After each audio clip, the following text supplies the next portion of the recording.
Hi, I'm Cindy Dunham, and I'm a designer with Cindy Dunham Design.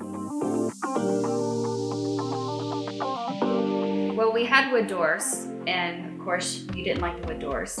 Then you really wanted to have a design done, so I came up with a design and went to Tuscan Iron Entries, and now we have these beautiful front doors. And then we just carried the work through the rest of the house with the Slimlines back here. When the wood doors were there, I probably never took a right-hand turn and looked outside. And now every time I walk past those doors, I take a look at that view out back. I loved how you took me through your whole factory of them. So watching that whole process, I think, anybody would love to have your doors. Anybody that is looking to change the look of their home, I would highly recommend it. I'm just sorry I didn't do them sooner. The house has changed dramatically, and the doors have really helped that.